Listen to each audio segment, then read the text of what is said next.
Assalamualaikum warahmatullahi wabarakatuh. Ensiklopedia Al-Fatih kembali ke hadapan Anda untuk berbagi info Islami. Semoga menginspirasi aktivitas Anda hari ini.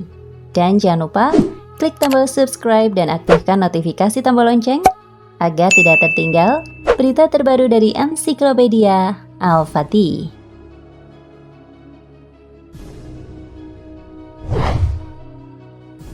Nama lengkapnya adalah Talha bin Ubaidillah bin Utsman bin Amru bin Ka'ab bin Sa'ad bin Taim bin Murrah bin Ka'ab bin Lu'ay.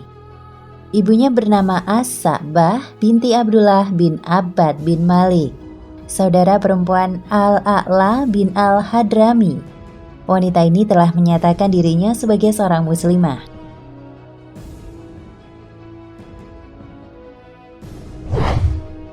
Tanggapan keluarga Talha terhadap keislamannya.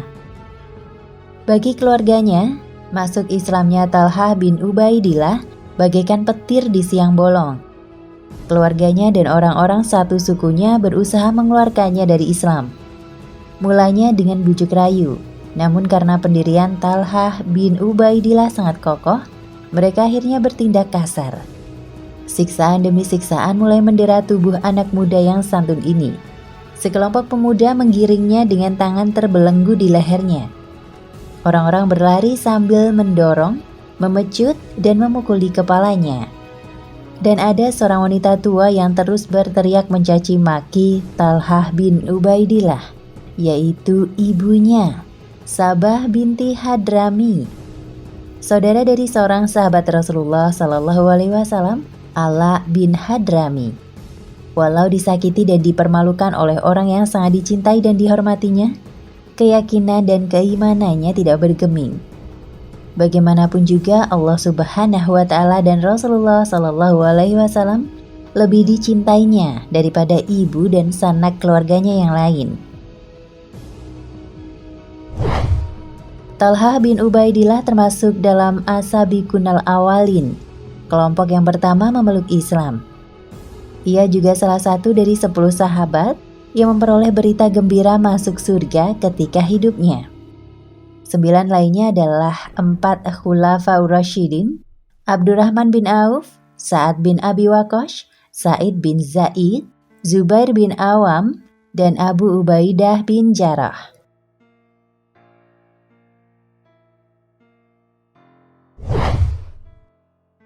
Peran dan gelar Talha dalam Perang Uhud. Julukan Asyahidul Hayy atau syahid yang hidup diperoleh Talha dalam Perang Uhud. Saat itu barisan kaum muslimin terpecah belah dan kocar-kacir dari sisi Rasulullah. Yang tersisa di dekat beliau hanya 11 orang Ansor dan Talha bin Ubaidillah dari Muhajirin. Rasulullah dan orang-orang yang mengawal beliau naik ke bukit tadi dihadang oleh kaum musyrikin. Siapa berani melawan mereka? Dia akan menjadi temanku kelak di surga, seru Rasulullah. Aku, wahai Rasulullah, kata Talha bin Ubaidillah. Tidak, jangan engkau, kau harus berada di tempatmu, Rasulullah berkata. Rasulullah kembali meminta para sahabat untuk melawan orang-orang kafir, dan selalu saja Talha bin Ubaidillah mengajukan diri pertama kali, tapi senantiasa ditahan oleh Rasulullah dan diperintahkan untuk tetap di tempat sampai 11 prajurit Ansor gugur menemui syahid dan tinggal Talha bin Ubaidillah sendirian bersama Rasulullah. Saat itu Rasulullah berkata kepada Talha bin Ubaidillah, "Sekarang engkau, wahai Talha." Lalu majulah Talha bin Ubaidillah dengan semangat jihad yang berkobar-kobar, menerjang ke arah musuh dan menghalau agar jangan menghampiri Rasulullah. Lalu Talha berusaha menaikkan Rasulullah sendiri ke bukit, kemudian menyerang kembali hingga tak sedikit orang kafir yang tewas. Diceritakan ketika tentara muslim terdesak mundur dan Rasulullah SAW dalam bahaya akibat ketidakdisiplinan pemanah-pemanah dalam menjaga pos-pos di bukit. Di saat itu pasukan musyrikin bagai kesetanan merangsek maju untuk melumat tentara muslimin dan Rasulullah SAW. Terbayang di pikiran mereka kekalahan yang amat memalukan di Perang Badar. Mereka masing-masing mencari orang yang pernah membunuh keluarga mereka sewaktu Perang Badar dan berniat akan membunuh dan memotong-motong dengan sadis.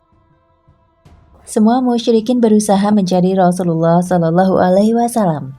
Dengan pedang-pedangnya yang tajam dan mengkilat, mereka terus mencari Rasulullah Shallallahu Alaihi Wasallam.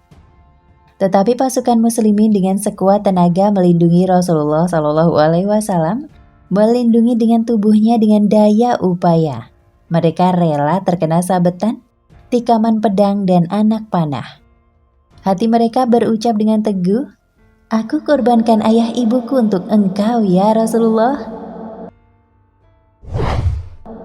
Salah satu di antara mujahid yang melindungi Rasulullah Shallallahu Alaihi Wasallam adalah Thalhah. Ia berperawakan tinggi kekar. Ia ayunkan pedangnya ke kanan dan ke kiri. Ia melompat ke arah Rasulullah dengan tubuhnya berdarah. Dipeluknya beliau dengan tangan kiri dan dadanya. Sementara pedang yang ada di tangan kanannya, ia ayunkan ke arah lawan yang mengelilinginya bagai laron yang tidak mempedulikan maut. Alhamdulillah Rasulullah selamat. Sejak peristiwa Uhud itulah Thalhah mendapat julukan burung elang dari Uhud. Saat itu Abu Bakar dan Abu Ubaidah bin Jarrah yang berada agak jauh dari Rasulullah telah sampai di dekat Rasulullah. "Tinggalkan aku, bantulah Thalhah kawan kalian," seru Rasulullah. Keduanya bergegas mencari Thalhah bin Ubaidillah. Ketika ditemukan, ia dalam keadaan pingsan. Sedangkan badannya berlumuran darah segar. Tak kurang 79 luka bekas tebasan pedang. Tusukan lembing dan lemparan panah memenuhi tubuhnya dan jari tangannya putus. Keduanya mengira Thalhah sudah gugur, ternyata masih hidup. Karena itulah gelar syahid yang hidup diberikan Rasulullah. Siapa yang ingin melihat orang berjalan di muka bumi setelah mengalami kematiannya, maka lihatlah Thalhah, sabda Rasulullah. Sejak saat itu, bila orang membicarakan perang Uhud di hadapan Abu Bakar As-Siddiq, maka beliau selalu menyahut, perang hari itu adalah peperangan Thalhah seluruhnya hingga akhir hayatnya.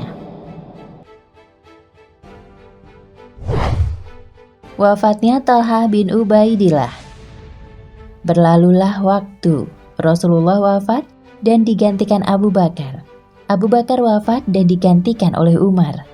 Selama itu irama hidupnya tidak banyak berbeda. Memanggul senjata untuk menegakkan panji Islam atau menjalankan perniagaannya. Selama itu pula ia terus menunggu kapan penantiannya akan berakhir.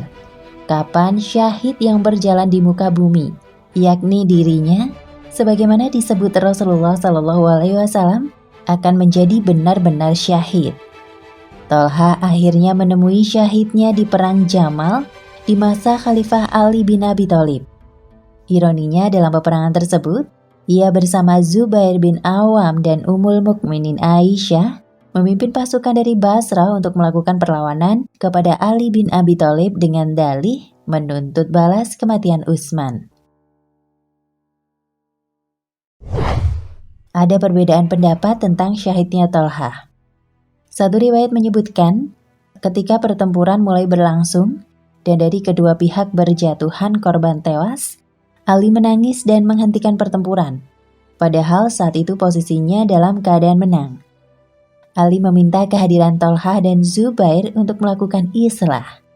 Ali mengingatkan Thalhah dan Zubair berbagai hal ketika bersama Rasulullah SAW. Termasuk nubuat beliau tentang mereka bertiga.